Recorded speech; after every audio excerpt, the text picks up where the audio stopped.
What's up, guys? This is Boondocks, and today I'm going to be talking about Paragon. I'm not going to be showing any gameplay this time around. I'm just going to be talking about the in-game stores and how it actually kind of plays out through character selection and deck building and that sort of thing. Because this game is definitely different than a lot of MOBAs, and because of that, you're going to want to decide whether or not you want to jump into it. So for starters, I'm not sure how their final monetization is going to be, whether it's going to be a $20 buy-in or free-to-play. The one thing I do know is that they've come out and said all the characters, as they unlock them, will be free-to-play. So you're never going to have to purchase a character to unlock.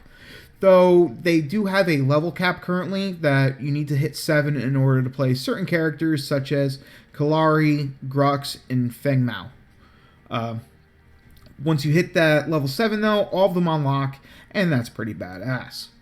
One thing to note, though, is similar to Heroes of the Storm, each character has their own unique path. And as you go down this path, you're going to unlock extra increases that are pretty interesting, such as plus 5% match experience. That's pretty nice, as that's going to help your character level up in the future. And, these things start to stack as you increase, and additionally, you will unlock additional card packs. Cards are how you actually equip items in this game and become stronger during a match. So I'll talk about that in a second. But as you can see, you're going to keep advancing and eventually getting to the end where you get the Master title, as well as you're going to unlock the Master Challenge, Master Skin, which it's just a new colorization. They usually look a little bit more badass. You can check out an example on Paragon's website. But if you have the Master Challenge unlocked for a character, you're automatically going to get the Master Challenge skin, which is just a recolorization. For instance, this character is normally red in color. I have the Master Challenge unlocked, so he turns black. Now, how do you unlock the Master Challenge? You do that one of two ways. One is using your reputation, and as you can see, it's a shit ton of reputation, or you can spend the in-game premium currency of, I believe they call it gold, or just coins, and even this is pretty expensive, and I'll talk about the cost in a second here as well. So, outside of that, it's pretty nice that as you play, you're going to rank up your characters and unlock more things to benefit you as you continue playing the characters you really like.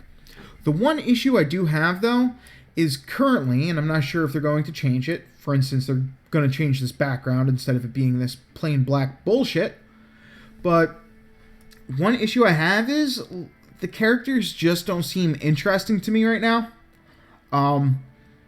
If you look at League of Legends, all the characters have a backstory, and you become invested in them because you like their personalities and the crazy shit that they say.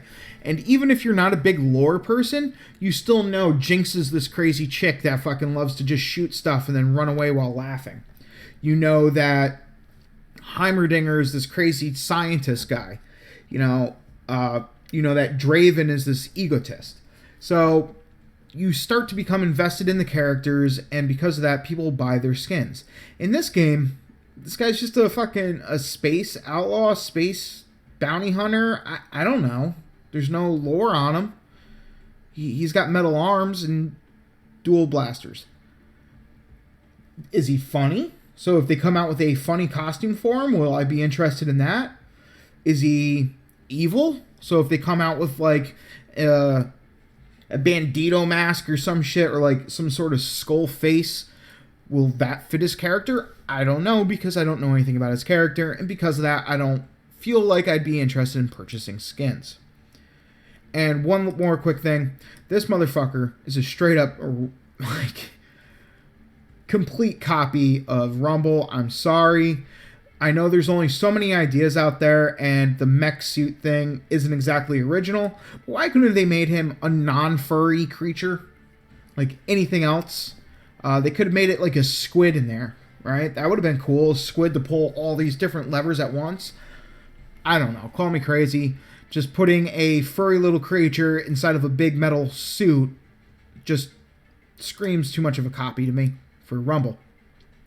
So, in addition to unlocking the characters with your rep, what else can you do? You can build your decks. And that's how you actually play the game and level up while in a match. And there's different types of cards. So for starters, you're going to have your prime card, and this is just going to give you a passive right off the rip and kind of define your role.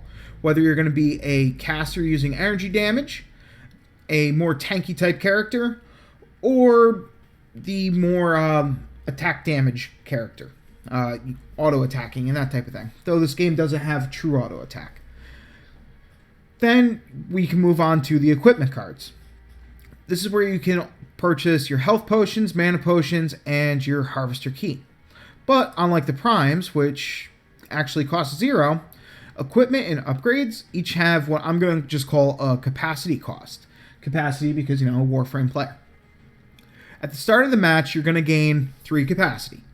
Every time you kill minions, destroy towers, kill enemy heroes, or use harvesters, you're going to collect a in-game currency, which is going to fill up a level bar. Once that little leveling bar fills up, you're going to gain 3 more capacity, which you can then come back and spend in order to purchase more equipment.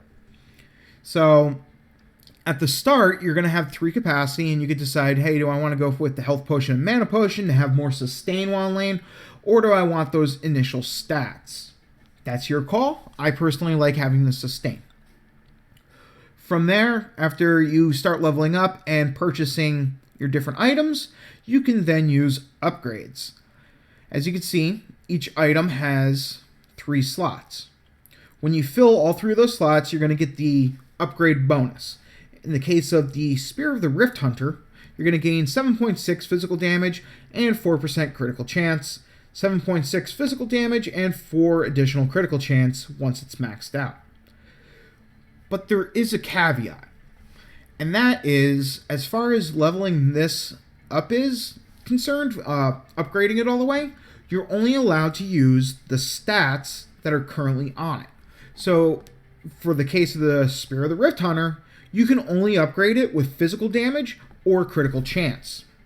So if we look over here on my upgrades tab, I can use any of the critical chance runes or upgrades of major wound, wound, and then I don't see a minor wound. But basically, yeah, that's all you get. And it's kind of annoying because it's, who cares, right? Like, do you want a jack of all trades weapon, or do you want a more specific weapon? The problem I have with this is, sure, in-game you can sell back the items you have, regain the capacity, and then equip different items to counter certain events, but it's not like you can take that physical damaging weapon and then slot in a health item to make yourself more survivable, or a tank item. The only way you can do that is if you have an equipment that has the tank and health stats on there. So with that particular item we were talking about, where the fuck was it? The Spear of the Rift Hunter, the only things that I can slot in there are my wound upgrades or my strike upgrades. And there's a good chance that, like, most of these little symbols here are placeholders for the current beta. As you can see, they're very not interesting. There's a lot of that in this. I think it's actually considered an alpha still. So the one issue with this as well is, for instance, we'll talk about kinetic or major kinetic real quick. 19.5 increased attack speed. Sounds fucking awesome, right? Well, if I try to add one, because as you can see, my deck has only 38 out of 40 cards. Okay, I want to take an extra kinetic. Oh. I apparently only have 1. So that means in-game, if I wanted to go for an attack speed build, I would have to use only 1 major kinetic, and then I would have to use minor kinetics, which are only going to give me 13 attack speed compared to the 19.5. So what that means is any player that has the same exact character as me, has the same exact weapons as me, but has more major kinetics upgrades available to him, just because he's opened more packs and got lucky with those drops, he's going to be able to attack faster and therefore kill me.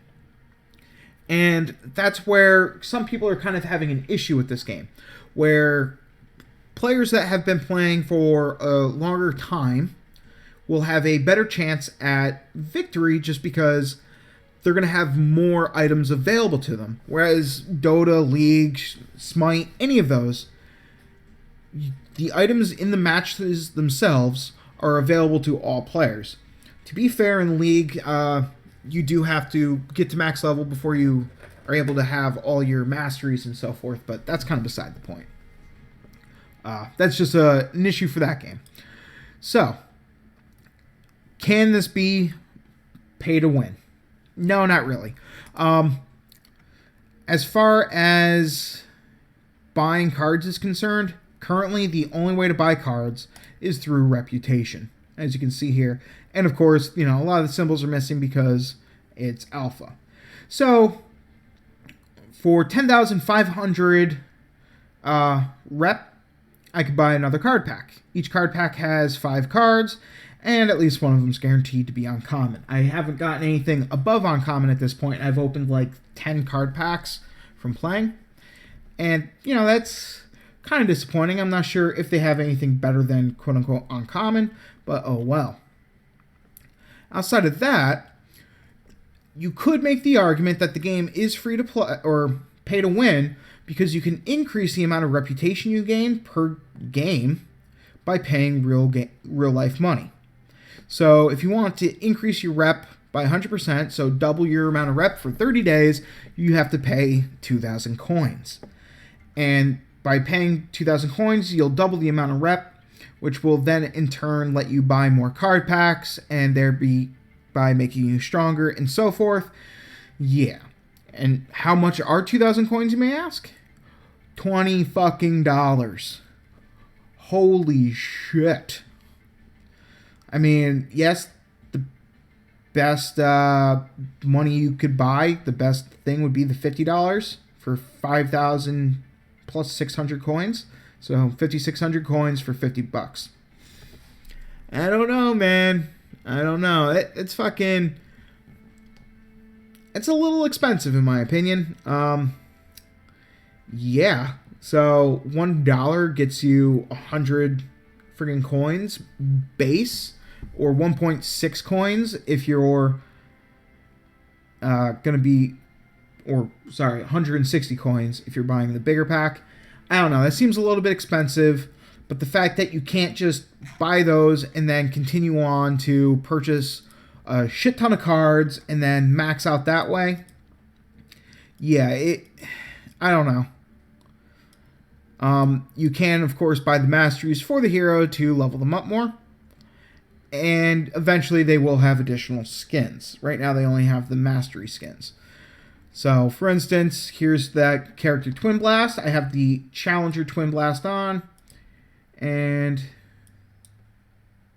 let's click around here because apparently it didn't want to load his other skin. Okay, so he's got red arms, and he glows a little bit more red. So, yeah. I don't know. I just don't find any of the characters, like, engaging. That's my biggest issue right now. Like, why do I care about this guy? You tell me. Plus, the audio keeps cutting out for some reason. And that's kind of annoying. But, I don't know. This guy looks like a fucking StarCraft Marine or some shit. Why do I care? I don't even get this character. Just, they're plain. That's the main issue. And